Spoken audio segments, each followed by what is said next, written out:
Hi, so you've been reading my article on purpose within resilient leadership and how purpose is a core skill in developing that resilience.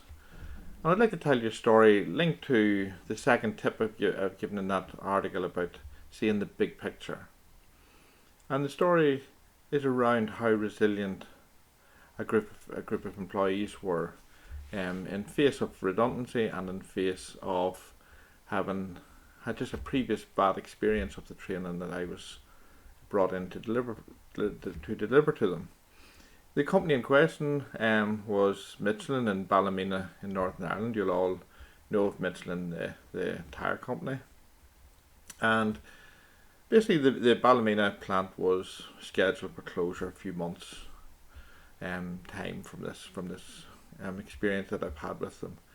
And they were in a hurry to finish off an ILM qualification for two or three different groups of people. There's 66 learners in total, and the previous trainer come in had basically under delivered and had provided quite a poor service, so that they were on the receiving end of quite a lot of negative experience, I suppose, redundancy and being let down on their qualifications that they needed for future job applications.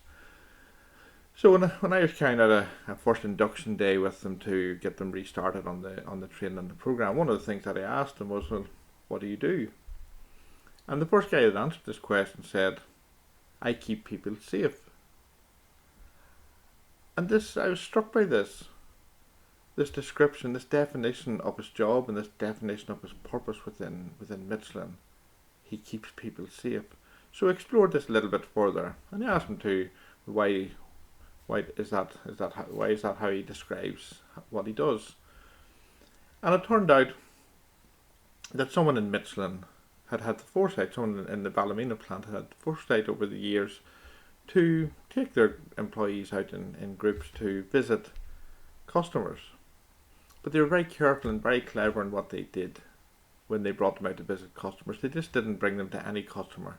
They brought them to school bus firms and haulage firms where things like stopping distance from on the tyres was very, very important. And these school bus firms talked to the employees about, they bought Michelin tyres in order to keep school children safe on their journey to and from school. Haulage firms talked about keeping pedestrians safe and other drivers safe by their choice of tyres. And this became ingrained in employees as their sense of purpose. Many other people would have, in that guy's situation, just would have said, well, look, I mix the rubber.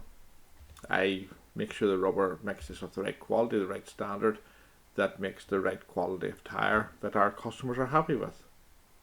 But he didn't. He said, I keep people safe. And this has come from that activity, simple activity by someone at the Michelin Ballymena plant. And the upshot of this, when I was dealing with these group of 66 people, the resilience levels were very high. They weren't allowing redundancy and poor experience of training where they'd been put in a position where they weren't going to get their qualifications. And they were going to find another way. They weren't knocked down by it at all, and that's what resilience is about. It's not about getting back up again all the time. Sometimes it's about not being knocked over in the first place. And they didn't get knocked down by it. They kept their eye on the ball, they kept their eye on their goal, and they adjusted. And they were showing remarkable resilience in that situation. And it struck me that those two things are linked. That sense of purpose and that resilience, as you can see in my article, are fairly well linked together by lots of evidence and lots of research. So purpose is a skill that we can all develop and learn. We can all look for our own purpose in the workplace. We can all get that sense of why we do what we do. How do we benefit our end user? Not necessarily always our customer, but sometimes our end user. So please, I'd love to hear from you from in the article, or drop me an email, and I'd love to hear your thoughts. Thank you very much.